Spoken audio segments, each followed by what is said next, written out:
Alright, ladies and gentlemen, I'm here on the show. And I'm here on the show before the NFL games start here in about 30 minutes. I just woke up. It's probably why I look tired, because I just woke up. But we're here, talking about some NFL news before the games. So let's get right into it. Breaking. Hashtag Patriots have signed coach Bill Belichick to a massive extension before the 2023 season. Per rap sheet, appears he's not going anywhere. So apparently the Patriots signed coach Bill Belichick to a massive extension before this 2023 season began. And he got a new contract largely based on his overall career because his recent performance deserves the opposite of an extension. It's like, what have you done for me lately doesn't apply to coaches the same way it does players. That's how it goes. For his history. But I guess people are just going to have to deal with it. But I wouldn't have signed him to a massive extension before the season if I was the Patriots. Tom Brady with Belichick did give the Patriots 6 Super Bowls. But as you can see from the current state of the team, those days are long gone, and Belichick proves without a doubt he's a losing coach without Brady. I don't know why you would extend him. But that's not good for them, honestly. It's so much for the Bills gone rumors. People are like, oh, he could get fired or something, he could retire. But he's a lifer unless they both decide to part ways. But Patriots fans seeing this going to be like, fuck!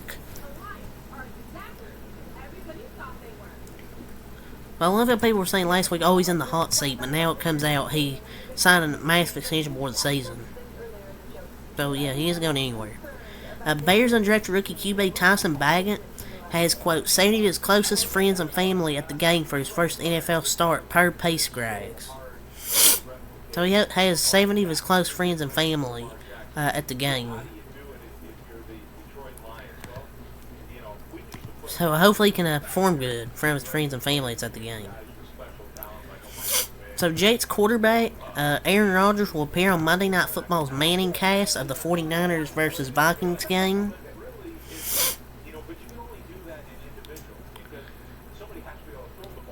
He's definitely going to make some interesting comments on that for sure. So, the NFL have informed teams that pre-game fights like those happened several times last week in the Cowboys, Chargers, and Browns 49ers will not be tolerated moving forward. Ejections, suspensions, fines, and loss of draft picks are all an option if those incidents occur again. Players can be disqualified for actions that happened pre-game via Ian Rappaport. I think it's kind of soft. But I don't want somebody to get re-injured because of a fight. So I understand the NFL because you see where Austin Ekeler, he got daked in the head. He got daked last game because of the fight in pre-game. Imagine if he got a concussion. So I understand where the NFL's coming from, though. But it just sucks, though.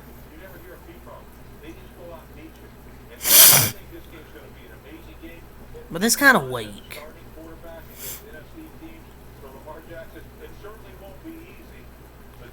But imagine losing a pick because you're because some nobody has a fight in pregame. But it's kind of weak. But how about the NFL? How about we do something to kick out sexual predators and domestic violence offenders now? If we want to do that, but whatever.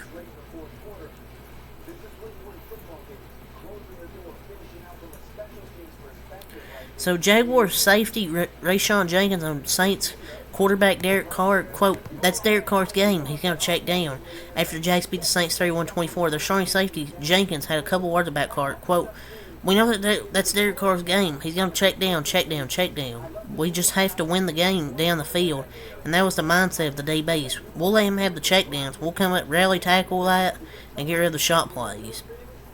And the Saints' lead receiver that game was running back Alvin Kamara with 12 catches for 91 yards. He's in a new spot, but he's arguably worse than he was with Vegas. He's the most average QB ever, and it's showing it off even more with the Saints. I feel like he's just lost. He might lose that locker room, to be honest. I know this is college football related, but Clemson coach Dabo Swinney was asked to team as a sports psychologist. We've got one. He's probably on suicide watch right now. Yeah, not a great look for Dabo Swinney. After making all these comments like, oh man, they're a bunch of bandwagon fans, and made some comment like that. Now he says, oh, we've got one, a sports psychologist. He's probably on suicide watch. Yeah, nice choice of words, you dumb fuck. I mean, I know it's a dark humor, but still.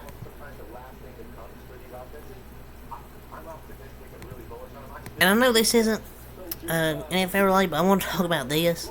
It's not. Jesus Christ. Michigan State's been a dumpster fire this year. Fired their fucking coach. They've been in the news for the wrong reason.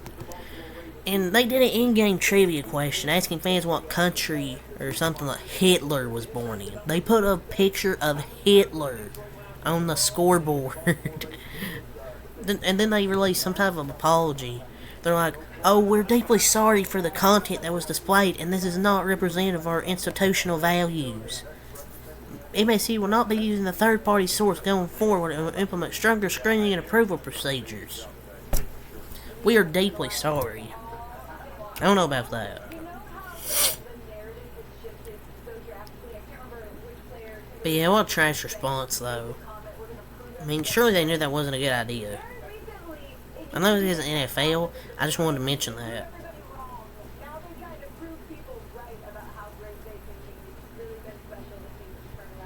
So the last thing from Dog Clean before we go to Ian Rappaport and Adam Schefter for injury updates. The Raiders informed NFL teams that they won't be trading All-Pro wide receiver Davante Adams, which is per Adam Schefter, which doesn't surprise me. I know he's been frustrated in recent weeks about his role, but they've made clear to teams they're not interested in moving on from Davante Adams, even if he is open to a trade. I don't think they're going to move him. Like, I don't think they're going to trade Davante Adams. I mean, a lot of people might want him to, but I don't think they will.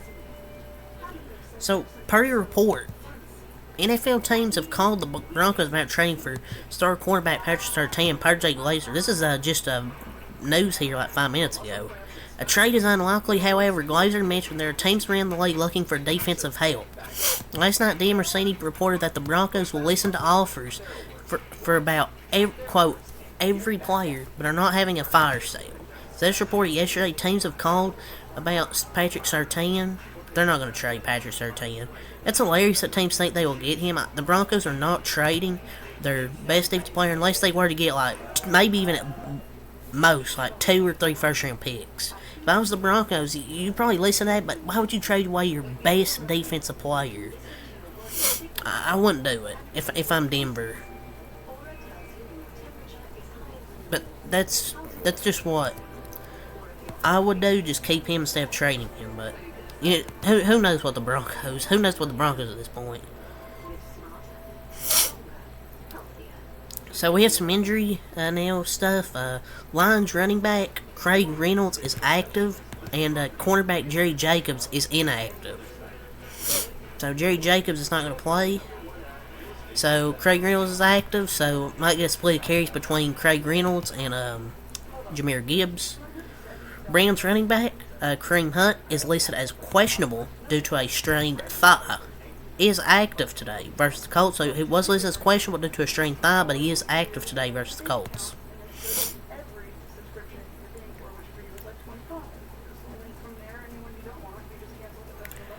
All signs point to 49ers running back Christian McCaffrey playing Monday night at Minnesota, despite the fact that he's listed as questionable due to an oblique injury, per sources. McCaffrey returned to practice in a limited way Saturday and said that he feels, quote, great. I know people say, oh, why not rest him? This was a pretty easy game for the Niners this week. They're playing the Vikings. Well, it's not an easy game. People say the Browns were an easy game. They had C-Mac and lost. No NFL game is easy. No NFL game is easy. This is living proof that there can be life beyond cancer. At Baptist Health, we've treated more Um, than any other health so Kansas City's newly acquired um, wide receiver Mako Hardman and the Chiefs defensive lineman Charles Omen Ahu, who is coming off a 6-game suspension. Both are expected to play today versus Chargers. Charles Omen Ahu? But yeah, Mako Hardman's back. So this will help KC for sure with Mako Hardman. So,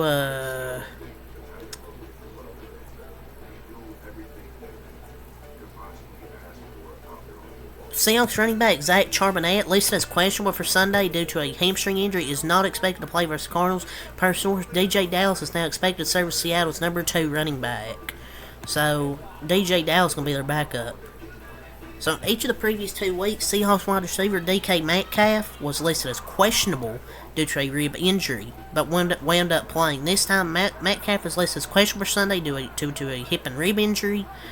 As this time, there were more concerns about availability than there were the past 2 weeks. Per source, a decision about whether he can play versus the Cardinals is likely to be determined in pregame warm-up. So, pregame warm-up's probably already happened, so I guess maybe we'll get an update. Don't know. The Rams plan to lean on the running backs Royce Freeman and Darrell Henderson versus Steelers per sources, and Rams rookie running back Zach Evans, one of the most added players in fantasy football this past week, is expected to back up Royce Freeman and Darrell Henderson today against the Steelers, while running back Myles Gaskin is expected to be inactive today per sources. So hopefully Zach Evans can get some carries in this game.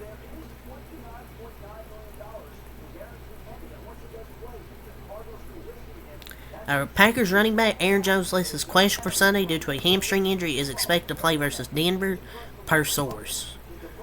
Broncos are in more trouble now.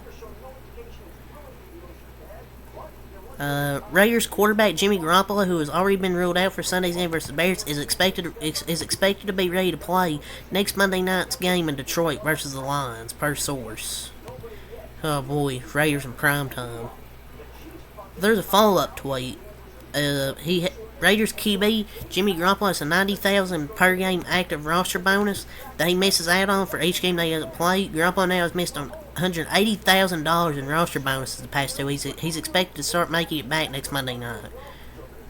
Thanks for sharing, Adam Schefter. Thanks for sharing. The Giants are targeting next week's game versus the New York Jets to bring back their standout left tackle Andrew Thomas, who has missed past 6 games due to a hamstring injury, per source. As it turns out, Thomas had a setback before the Seahawks game when he tried to practice, per source. Now the team's being extra cautious with him and want to make sure he's close to 100% before he returns, which now shake up to be next week. Looks like he's going to come back versus the Jets, but it's kind of too late. Damage is done to the New York Giants. Kyler Murray's return holds a $29.95 million financial risk for the Cardinals. Man, if the man gets out there and plays, everything will take care for itself. Who cares about the financial risk? Like, who gives a shit? Like, who gives 2 shits? Branstein Harrison Bryant listed as questionable for Sunday due to a hip injury. He's expected to play for the Colts, or for the Browns versus the Colts. 49ers wide receiver Deebo Samuel will miss games at Minnesota. Then against the Bengals, the 49ers have a bye in week 9 before Samuel is expected to have a chance to return in week 10 game at the Jacksonville Jaguars. And Deebo basically has like a hairline fracture in his shoulder, so yeah, he's gonna miss the next 2 games. Trent Williams is doubtful for Monday night due to his ankle injury. The 49ers offensive tackle.